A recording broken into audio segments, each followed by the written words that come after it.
동네 갑부들의 처참한 근황이라 도대체 누구를 말하는 걸까요? 아마 동네 갑부라고 하면 여러분들도 잘 아실 겁니다.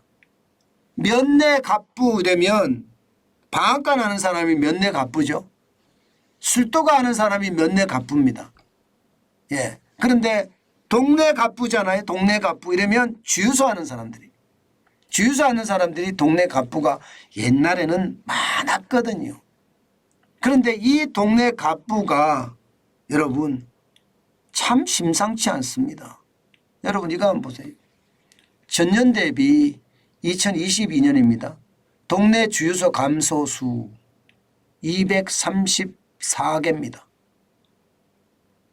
365일을 감안해 보면 사실상 사흘에 한 개 이상 지금 문을 닫는다는 이야기예요. 사흘에 한 개 이상. 이야, 아니 뭐 이틀에 한 개 이상도 될 수가 있겠죠. 이틀에 한 개 이상. 이렇게 말입니다. 동네 갑부라고 이야기했던 주유소에 대반전이 일어나고 있는 거죠. 진짜 많이 줄어듭니다. 여러분 보세요.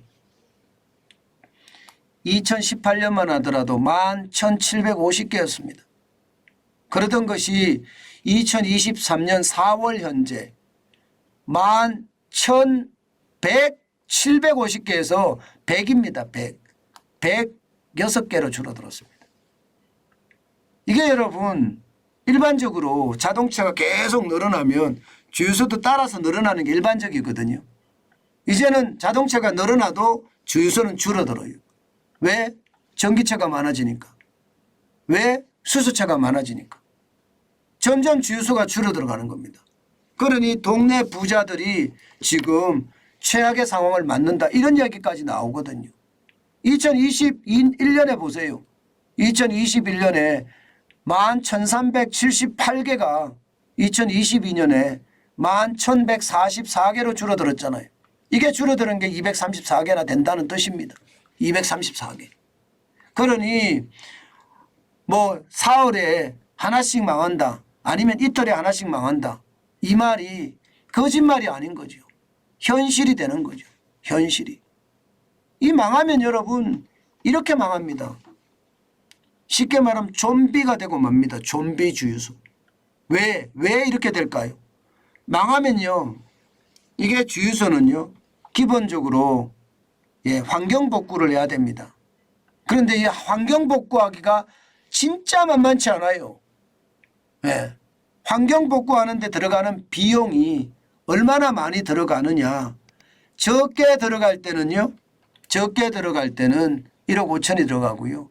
많이 들어가면 5억까지 들어갑니다. 5억까지. 진짜 많이 들어가죠. 평균이 1억 5천이고 많이 들어가면 5억이 들어가는데 그러면 주유소들은 어떻게 할까요?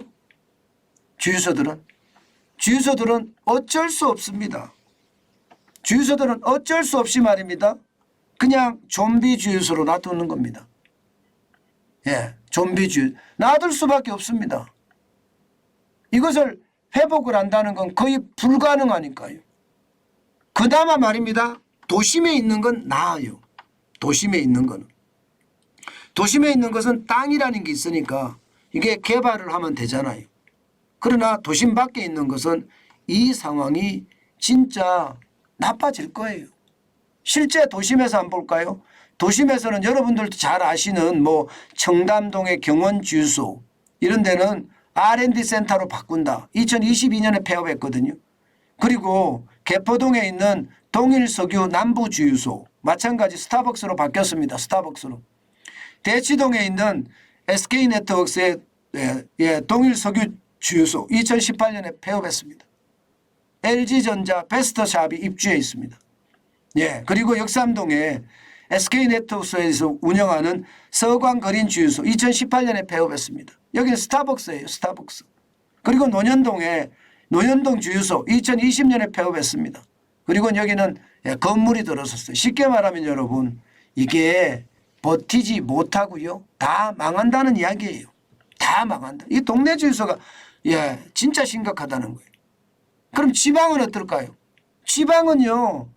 그나마 서울은 땅값이라도 있으니까 이 개발이 되지만 지방은 이렇게 될 수밖에 없다는 거예요. 좀비 주유소가 될 수밖에 없다는 겁니다.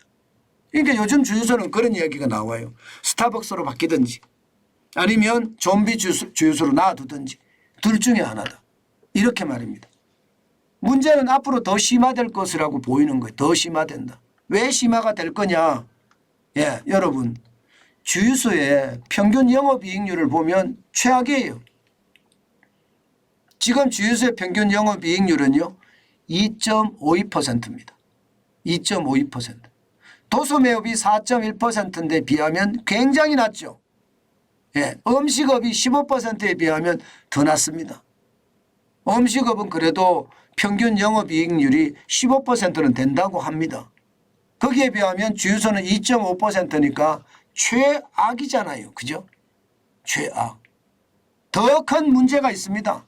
더 큰 문제가. 어떤 문제가 있느냐.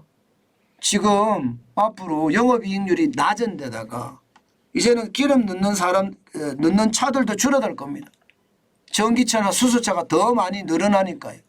심지어 말입니다. 전기차나 수소차가 더 많이 늘어나기 때문에 주유소는 완전히 폭망할 거다 하는 예측까지도 나오고 있습니다. 실제로 말입니다. 2040년이 되면 주유소가 11,106개의 주유소가 8,529개가 줄어들어서서 2,577개만 남는다는 거예요. 진짜 처참하죠. 진짜 처참해집니다. 물론 그 대신에 전기 충전소나 수소 충전소는 또 더 많이 늘어나겠지요.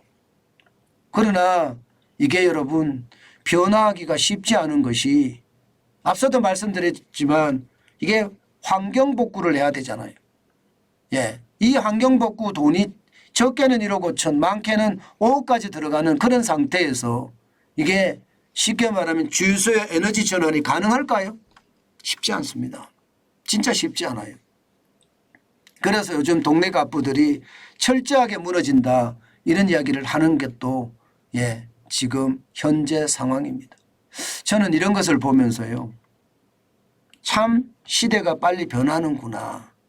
시대가 이렇게까지 많이 변하니 우리는 이 변화에 적극적으로 대응해야 되겠다. 저는 그런 생각 진짜 많이 해봅니다. 여러분 정환진 TV를 보시면 바로 이런 변화들을 가장 먼저 느끼게 될 거고요.